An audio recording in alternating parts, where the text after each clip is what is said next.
শিক্ষার্থী বন্ধুরা, আমরা এখন ই-কমার্স সেটিংসের অন্তর্ভুক্ত ট্যাক্স অপশন নিয়ে আলোচনা করব।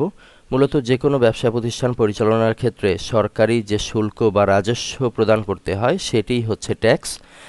আমরা আমাদের দেশে সাধারণ কেনাকাটার ভেতরে কিন্তু এই বিষয়টি দেখি না, কেননা এটি বিক্রেতার কাছ থেকে আনুপাতিক হারে নিয়ে নেওয়া হয়, কিন্তু বিদেশে এটি কিন্তু সরাসরি গ্রাহকের কাছ থেকে নেওয়া হয়। এ কারণে গ্রাহক যখন যা ক্রয় করে সাথে সাথেই সেটির জন্য নির্ধারিত ট্যাক্স প্রদান করে থাকে। আমরা যখন গ্রামীণফোন কিংবা অন্যান্য মোবাইল অপারেটর কোম্পানিগুলোর মিনিট ব্যবহার করি তখন কিন্তু 15% ভ্যাট প্রযোজ্য এমন একটি বিষয় দেখে থাকি। 1 টাকা মিনিট রেট হলে সেখানে কাটা হয় 1 টাকা 15 পয়সা। আবার যদি কোনো ডায়াগনস্টিক সেন্টারে যাই তখনও কিন্তু আমার মূল রেটের সাথে একটি ভ্যাট অংশ কেটে নেওয়া হয় বা রাজস্ব কেটে নেওয়া হয়। কোনো কোচিং সেন্টারে পড়তে গেলে সেখানেও কিন্তু এখন একই বিষয়। তারপরেও আমরা কিন্তু সাধারণ কেনাকাটায় এ বিষয়টি দেখি না। সাপোজ আমি একটি যদি জুতা কিনতে যাই কিংবা টি শার্ট কিনতে যাই তখন কিন্তু আমার ট্যাক্স দিতে হচ্ছে না, কিন্তু বিদেশের বাজারে এটির জন্য সরকারি শুল্ক প্রযোজ্য। আর এ কারণেই আমরা ই-কমার্স সেটিংসে ট্যাক্সের অপশনস দেখতে পাচ্ছি। যেহেতু ই-কমার্স একটি আন্তর্জাতিক পর্যায়ের ই-কমার্স ওয়েবসাইট ডেভেলপমেন্ট সিএমএস, সে কারণেই এই ট্যাক্স অপশনস এখানে যুক্ত করা হয়েছে। যাই হোক, ট্যাক্স কিভাবে ব্যবহার করব এটি বোঝার জন্য আমরা সেটিংসের মধ্য থেকে ট্যাক্স ক্লিক করেছি এবং পেয়ে যাচ্ছি এই পেজটি। শুরুতেই যদি আমরা ট্যাক্সের ব্যবহার করতে চাই তাহলে এনাবেলে টিক রাখতে হবে। এরপরে ঘোষণা করতে হবে প্রাইজেস এন্টার্ড উইথ ট্যাক্স। একটি হচ্ছে ইয়েস আর একটি নো। এই মুহূর্তে নো দেয়া আছে। বলা হচ্ছে যে প্রাইসটি বিক্রেতা লিখল সেটি ট্যাক্স সহ নাকি ট্যাক্স বাদে। আমরা এখানে নো করে দিয়েছি, কেননা এতক্ষণ আমরা যে বিষয়গুলো করেছি সেখানে ট্যাক্স ছিল না, অর্থাৎ ট্যাক্স পুরোপুরি ডিজেবল ছিল। আমরা এখন চাচ্ছি ট্যাক্স হবে এনাবেল এবং আমাদের যে রেট, সাপোজ আমাদের যে ই-কমার্স সাইট আছে সেখানে যদি আমরা শপে যাই এখানে দেখতে পাচ্ছি ফরেক্স ট্রেডিং, এটি 500 পাউন্ড।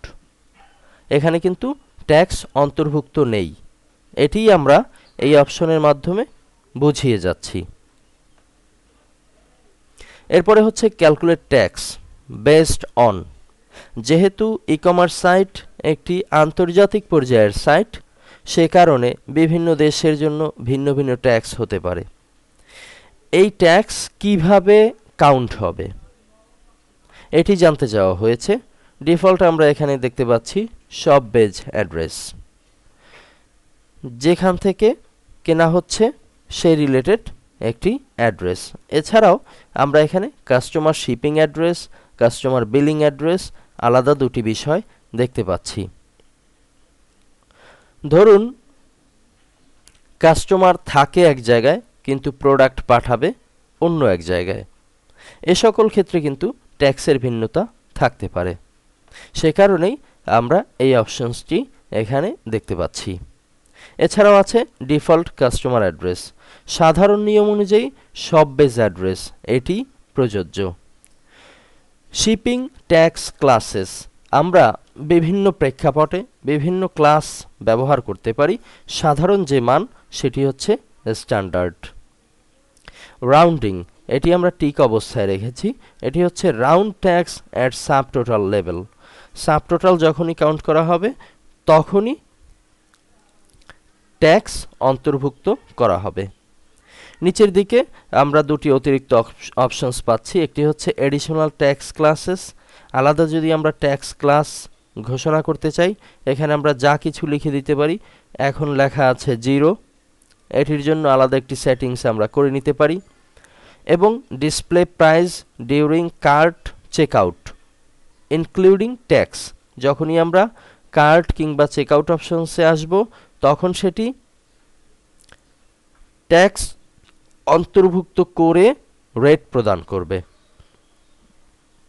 এই হচ্ছে ট্যাক্সের সাধারণ নিয়ম কানুন। এরপরে চলে যাচ্ছি উপর থেকে স্ট্যান্ডার্ড, যেটি এ মুহূর্তে ট্যাক্স ক্লাস হিসেবে দেয়া হয়েছে। এখানে আমরা বিভিন্ন কান্ট্রির জন্য বিভিন্ন রেট অন্তর্ভুক্ত করতে পারি। আমরা ডিফল্ট একটি মান ব্যবহার করেছি, সকল জায়গার জন্য 15% ট্যাক্স দিতে হবে। এখানে যে বিষয়টি লেখা হয়েছে 15, এটির সাথে পার্সেন্ট, এটি কিন্তু ডিফল্ট যুক্ত অবস্থায় আছে। আমরা নেম দিয়েছি ট্যাক্স প্রায়োরিটি 1, এটি আপনার মতো সাজাবেন। এখানে গুরুত্বপূর্ণ হচ্ছে কত পার্সেন্ট কাটবে। আর যদি ভিন্ন ভিন্ন চাই তাহলে সিটির জন্য ভিন্ন করতে পারি, কান্ট্রির জন্য ভিন্ন করতে পারি, এছাড়াও অন্যান্য যে অপশনস আছে এগুলো চাইলে ব্যবহার করতে পারি। যা হোক, আবার একটু দেখে নিচ্ছি আমাদের ট্যাক্স অপশন। আমাদের এখন যে প্রাইস আছে সেটির সাথে ট্যাক্স অন্তর্ভুক্ত নেই এবং ট্যাক্স কাউন্ট হবে 15%, যেটি আমরা ইতিমধ্যে স্ট্যান্ডার্ড থেকে দেখে নিয়েছি। এখন ক্লিক করছি সেভ চেঞ্জেস। আমাদের নতুন সেটিংসগুলো সেভ হলো।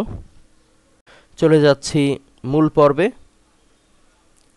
আমরা এখন একটি প্রোডাক্ট ক্রয় করব, সাপোজ ফরেক্স ট্রেডিং।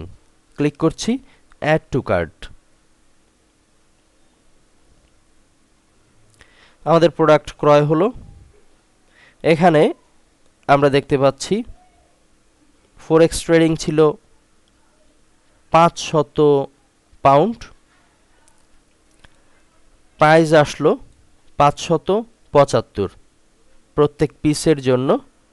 কোয়ান্টিটি হচ্ছে 2, টোটালে হচ্ছে 1150। নিচের দিকেও আমরা সাব টোটাল অংশে দেখতে পাচ্ছি ইনক্লুড ভ্যাট ইনক্লুড করা হয়েছে। নিচের দিকে অর্ডার টোটাল আছে, শিপিংয়ে এ মুহূর্তে ফ্রি আছে, এ কারণে কোনো প্রকার শিপিং চার্জ এখানে ধরা হয়নি।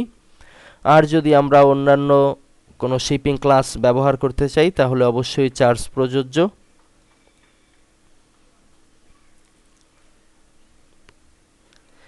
এই হচ্ছে ট্যাক্সের ডিটেলস। আশা করি আপনারা আপনাদের মতো করে ব্যবহার করতে পারবেন। ধন্যবাদ।